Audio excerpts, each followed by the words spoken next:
Olá, começa agora o JTV UFMA. Vamos aos destaques de hoje.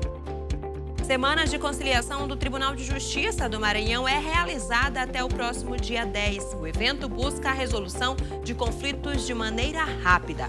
Síndromes respiratórias acendem alerta para um problema invisível. E cresce o número de brasileiros com ludopatia, o vício em jogos. Você vai ver também uma entrevista especial no Sala de Entrevistas. É agora no JTV UFMA.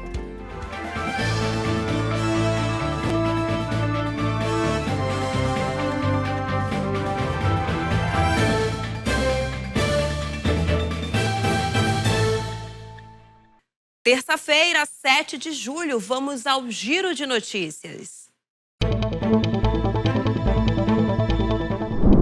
O incêndio foi registrado em uma residência no bairro do Coroadinho, na capital maranhense.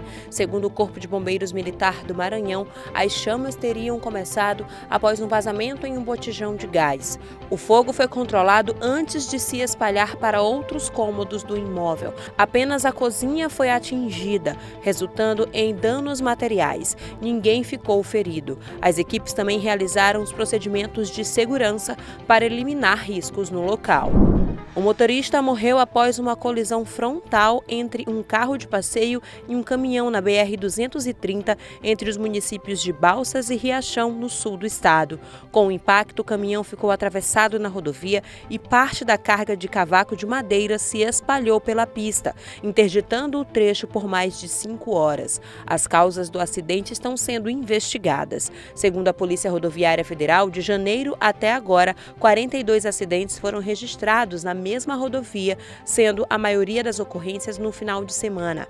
A vítima, identificada como Michel Platini Lopes Alencar, dirigia o carro de passeio. Ele tinha 40 anos e morreu ainda no local do acidente. O motorista do caminhão não estava no local quando a PRF chegou.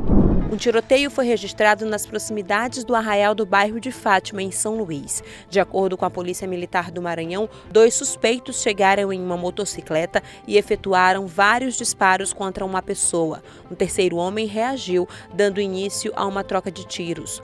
Um homem foi baleado na panturrilha, socorrido e encaminhado para uma unidade de saúde, onde recebeu atendimentos e não corre risco de vida. Os suspeitos abandonaram a motocicleta usada no crime e fugiram a pé. O veículo foi apreendido e o caso está sendo investigado pela Polícia Civil. Nesta época do ano, os casos de síndromes respiratórias em crianças aumentam. Hospitais reforçam o atendimento e os médicos orientam os pais a observar qualquer mudança no estado de saúde dos filhos. Até parece um parquinho, tudo colorido, mas é lugar de cuidado para os pequeninos. Nesse período, as síndromes respiratórias são as vilãs da criançada e os pais precisam observar qualquer mudança na condição de saúde da criança. Desde sábado ele apresentou febre, diarreia, só que eu esperei passar mais 2 dias até para não trazer ele de primeira. Aí hoje ele estava com uma febre de 40 e estava muito gripado. Aí eu resolvi trazer ele agora. Ela apresentou gripe e uma tosse bem seca, só que não teve febre. Aí, fora isso, ela está bem. Ela veio, porque sempre eu trago ela, entendeu? Para ver como ela está e também para apresentar para o pediatra, para ver como é que ela está, se ela está bem mesmo. Os sintomas já são até conhecidos, mas sempre é bom relembrar. Então a gente tem que realmente ficar atento aos sinais de alerta, como o cansaço, mas percebeu tosse, coriza com uma secreção mais escura e durando aí mais de 4, 5 dias, não está resolvendo, são sinais de alerta para trazer aqui para o pronto-socorro, para a gente poder avaliar esse paciente e poder fazer um melhor manejo possível para evitar complicações. E toda a atenção é necessária. Os números são bem expressivos. Não precisa de pânico. O momento exige apenas mais cuidados. E nós identificamos um aumento importante a partir de março. Então, nesse primeiro semestre de 2026, 51 mil crianças deram entrada na nossa emergência e desse total, 65% são de doenças respiratórias. Também nesse período, nós já registramos 428 casos de esrague, que é a forma mais grave da doença. E as crianças com o perfil que é mais acometido, né, 50% desses atendimentos são crianças menores de 1 ano. Quem mais acometeu a síndrome respiratória aguda grave foi a influenza A, já em abril foi a influenza B, e agora maio e junho prevaleceu o vírus sincicial respiratório, que acomete os bebezinhos, as crianças menores de 1 ano, que causa bronquiolite e leva na maioria à internação, a ventilação mecânica, a maior gravidade das doenças. Mãos limpas, uso de máscaras e, se a doença já estiver presente, é caprichar na hidratação, alimentação saudável e, claro, procurar ajuda médica. É tempo de férias e com elas as rodovias ficam mais movimentadas. Muita gente aproveita a folga para viajar, mas é preciso dar atenção ao veículo. A manutenção preventiva ajuda a evitar acidentes e contribui para a segurança nas estradas. Férias são sinônimo de descanso, lazer e novos destinos. Mas antes de colocar o pé na estrada, é preciso fazer uma parada obrigatória. A revisão do veículo. Um cuidado que pode evitar transtornos e, principalmente, salvar vidas. Primeiramente, o item mais importante é saber se os pneus estão tudo ok, o óleo do veículo e alinhamento e balanceamento, que são itens bastante importantes nesse primeiro passo para fazer a revisão preventiva do veículo. Em seguida, ele pode fazer a revisão, que é no caso da suspensão, né? A gente pode ver como é que está a suspensão do veículo para que ele possa pegar a estrada com segurança e levar a sua família em segurança. A procura pelas oficinas aumenta nessa época do ano. E para evitar correria de última hora, a recomendação é planejar a manutenção com antecedência. Como nesse período, né, de férias essa demanda aumenta mais, a gente acredita que ele deve vir aí uma semana antes para que a gente faça com calma, com segurança e com tranquilidade para ele mesmo. E mesmo quem costuma fazer as revisões periódicas precisa ficar atento a detalhes que muitas das vezes passam despercebidos. Um item bem comum que é o estepe. O estepe do veículo, o cliente acaba que corta, troca o estepe e acaba de recolocar o estepe novamente no veículo. Então isso é toda a atenção é muito importante. Além de evitar gastos inesperados durante a viagem, a manutenção preventiva também contribui para a redução de acidentes. E é nas rodovias que os reflexos desse cuidado ou a falta dele ficam mais evidentes. É muito importante que os condutores, antes de colocarem seu veículo em circulação, realizem uma manutenção preventiva no veículo. Se assegurar que todos os componentes estão funcionando de forma devida. Verificar principalmente as condições dos pneus, se estiverem lisos, deve fazer a troca. Verificar os faróis se estão funcionando. E se for transportar crianças, fazer a utilização dos dispositivos de retenção, como a cadeirinha. Durante o período de férias, o movimento nas rodovias aumenta e a fiscalização também. O objetivo é reduzir riscos e conscientizar os motoristas sobre a importância da prevenção. No período de férias escolares, há um aumento no fluxo de veículos nas rodovias, em razão dessas férias. Então a PRF, ela normalmente incrementa o efetivo e aumenta a fiscalização em pontos estratégicos, pontos críticos, lugares que têm mais acidentes, para que a gente consiga estar acompanhando esses locais, abordar isso com caráter mais educativo, orientando o condutor sobre a importância de trânsito mais seguro, para que o condutor tenha em mente a prudência no trânsito. A prudência no trânsito salva vidas.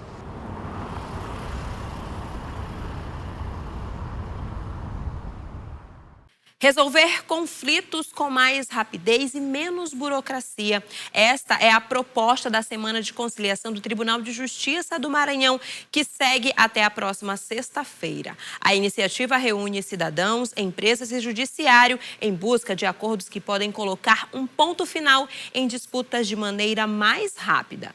Isso aqui é uma audiência de conciliação da 8ª Vara Civil de São Luís, onde a gente vai ouvir aqui primeiramente a parte autora, depois os requeridos. Essa é mais uma audiência da 5ª Semana de Reconciliação, promovida pelo Tribunal de Justiça do Maranhão. Diálogo para resolver conflitos que poderiam seguir por longos anos. As audiências são realizadas tanto presencialmente como por videoconferência ou de maneira híbrida, uma parte presencial e outra por vídeo. As audiências são as processuais, são oriundas das varas cíveis daqui de São Luís, bem como as do interior também a gente realiza. E também pode ser as pré-processuais, onde ainda não existe uma ação com relação àquela demanda. As partes podem comparecer aqui espontaneamente, que nós realizamos a audiência, e a parte, se tiver um consenso, um acordo entre as partes, elas já saem com a sentença. Reconhecimento ou dissolução de união estável, reconhecimento espontâneo de paternidade, pensão alimentícia, divórcio, regulamentação de guarda, renegociação de dívidas e cobranças. Esses são apenas alguns serviços contemplados por essa campanha de conciliação. De 30 de junho a 4 de julho do ano passado, o Poder Judiciário do Maranhão registrou mais de 22 milhões em valores negociados. No período foram realizadas mais de 5.000 audiências, com 1.282 acordos celebrados, que resultaram em 24,87% de índice de conciliação. Uma busca por justiça mais rápida, com resolução de conflitos, com benefícios para as partes envolvidas. Tem sido exitosa essas questões da conciliação, dos acordos, as partes têm chegado aberto, as empresas também, algumas têm oferecido propostas efetivas que levem a pessoa que está do outro lado a refletir e abreviar o processo, porque no caso de não haver a conciliação, temos os prazos processuais, que tem as sentenças, possibilidade de recurso, e esses prazos que estão na lei, naturalmente, eles já prolongam o tempo de processo. E o acordo não, você já pula toda essa etapa para chegar à solução final, precisando da continuidade do Poder Judiciário somente se houver algum tipo de descumprimento. A busca é pela pacificação e as empresas estão buscando dialogar até mesmo para não perder os clientes. É justamente na audiência de conciliação que é o principal momento em que as partes elas podem dialogar para chegar a um resultado, né? E muitas vezes a gente está conseguindo êxito nesse tipo. Então por isso é importante a Semana da Conciliação divulgada aí pelo Tribunal de Justiça. O agendamento prévio de audiências pode ser feito por mensagens no número do NUPEMEC 20 98 20 55 22 83 ou por meio de formulário eletrônico disponível no portal do TJ do Maranhão. Ainda dá tempo buscar por uma solução sem muita burocracia. Elas estão na palma da mão e podem ser acessadas a qualquer hora. As plataformas de apostas online transformam o hábito de jogar em um problema que afeta a saúde, as finanças e a vida de milhões de brasileiros. Os jogos digitais são uma realidade. Difícil alguém que não tenha um joguinho no celular. Mas desde 2018, com a popularização das bets, o jogo virou. Deixou de ser uma brincadeira, passou a ser aposta, vício, dependência. Um problema que tem nome e já afeta mais de 2 milhões de brasileiros. Ludopatia. A facilidade de acesso é um dos principais agravantes dos jogos de azar online. Eu acho que as pessoas podem, sim, ter um acesso a esse tipo de experiência como entretenimento, mas por excelência não são. São jogos de azar. Daí, então, isso pode, para algumas pessoas, se tornar um círculo vicioso, no qual as perdas se acumulam, no qual o engajamento nesse comportamento de jogar vai aumentando e, tal qual uma droga, essa pessoa entra num quadro de dependência. A estética infantil do jogo disfarça os perigos da experiência. E a promessa de lucro rápido e fácil é o que normalmente fomenta a atividade. Quem entra nesse ciclo vicioso do jogo começa a dar sinais de dependência similares ao uso de substâncias psicoativas. Redução do engajamento em atividades que outrora deram prazer, ou seja, a pessoa vai ficar mais tempo ali grudada no jogo, etc. Um desinteresse geral, social. Então ela passa de encontrar os amigos, ela quer ficar mais em lugares em que ela possa jogar. Mas tem as coisas específicas, porque a gente está falando de um tipo de dependência que envolve perda de dinheiro. A crença de que ela pode recuperar o dinheiro pode fazer com que ela engaje cada vez mais. Então acho que são essas questões mais gerais que a gente consegue perceber, sim. As transferências para sites de apostas chegaram a movimentar cerca de 30 bilhões de reais mensais, segundo o Banco Central. Valores que impactam diretamente no orçamento das famílias. Só em agosto de 2024, cerca de 5 milhões de beneficiários do Bolsa Família transferiram 3 bilhões para as plataformas de jogos. O valor equivale a 20% do orçamento mensal do programa. Outra pesquisa do Serasa também mostra a gravidade do problema. 44% dos endividados buscaram jogos de aposta como alternativa para quitar as dívidas. A atividade de jogo não é uma atividade econômica, né? Não é possível fazer uma atividade econômica em que o retorno ele não é sistemático, né? Você teria um retorno baseado na sorte. Porque os credores eles não vão estar baseados na sorte, eles vão querer o retorno, vão querer o pagamento de volta. Por ser uma questão de saúde mental, existe tratamento para quem deseja perder o vício em jogo. Aqui no estado, a pessoa pode contar com a rede de atenção psicossocial, ou seja, procure um CAPS da sua região, né, para fazer esse cuidado, mas também pode contar com o Programa Integrado de Ações sobre Drogas, ou Rede Abraço. E temos um CAAD no centro de Vitória, na rua 13 de maio, número 47, que oferta atendimento psicológico, social e médico. Agora é hora de sala de entrevista e eu conversei com a doutora em educação, a Thalita Martins, sobre a queda na taxa de analfabetismo no Maranhão. Vamos acompanhar.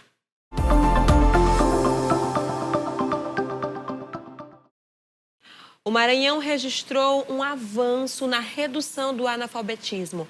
Dados da APNAD Contínua Educação do IBGE mostram que a taxa caiu de 15,7% para 10,9% em 10 anos, a segunda maior redução do país. Apesar dos avanços, o Estado ainda enfrenta desafios para ampliar o acesso à educação.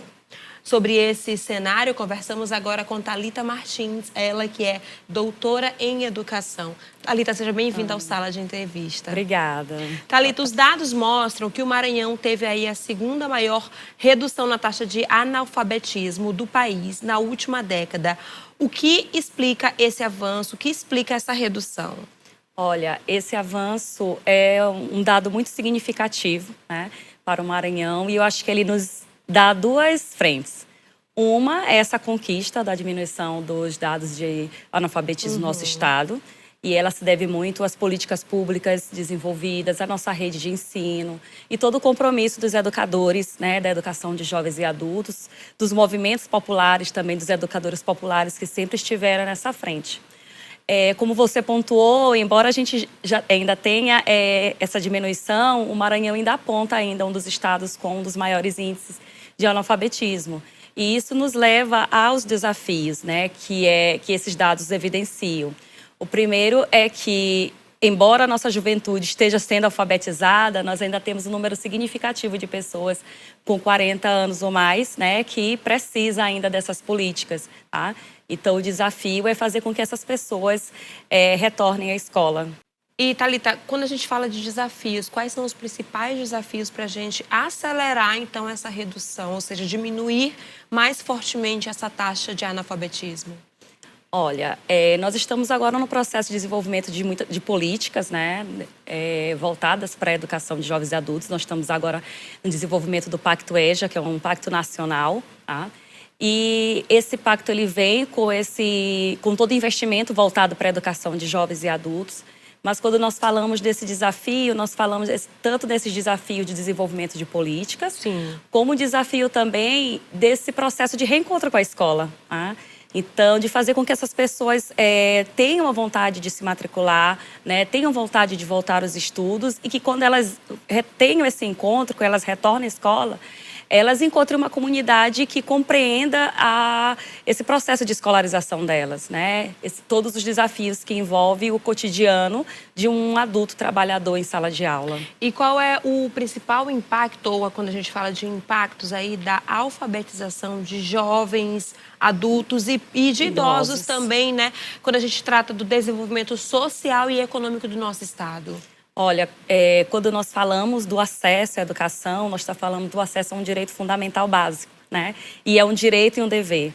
Enquanto direito, dá a possibilidade do exercício, né, essencial da cidadania. E um dever faz com que essas pessoas possam participar ativamente do nosso desenvolvimento social. Então, nós estamos falando de pessoas que devem ter o direito à educação e esse direito vai trazer a elas a oportunidade de mais acesso, de se tornarem mais produtivas em nossa sociedade, de acessarem aos mercados de trabalho, né? Então, nós estamos falando de algo que é fundamental, né? Que é um direito e um dever. E quando nós falamos desse dever, nós estamos falando de nossa organização social e desenvolvimento social. Perfeito. A pesquisa também mostrou, Thalita, que teve mais conclusão aí de pessoas concluindo o ensino médio e o ensino superior. Como é que esse dado se relaciona com a diminuição do analfabetismo? Olha, como falamos anteriormente, esse dado evidencia que a nossa juventude está conseguindo, né? Então, nesse nosso processo de universalização da educação no nosso país, em especial aqui no nosso estado do Maranhão, esses dados evidenciam que os nossos jovens estão sendo alfabetizados, tá? E, consequentemente, estão tendo mais acesso ao ensino superior. Então, e ao mesmo tempo, falar sobre a educação de jovens e adultos, nós estamos falando também de educação ao longo da vida. Então, não existe idade certa para voltar a estudar, né? É um direito fundamental que transforma nossas vidas. Então, essas pessoas também, nós estamos já fazendo alguns levantamentos aqui na universidade, de pessoas que estão concluindo a educação de jovens e adultos e estão no ensino superior. Perfeito. Então, é um dado que está nos deixando muito felizes e que evidencia que não há idade certa para estudar. E aí, só para a gente finalizar, eu queria saber, na sua concepção, quais políticas públicas e estratégias devem ser adotadas para que esse avanço continue?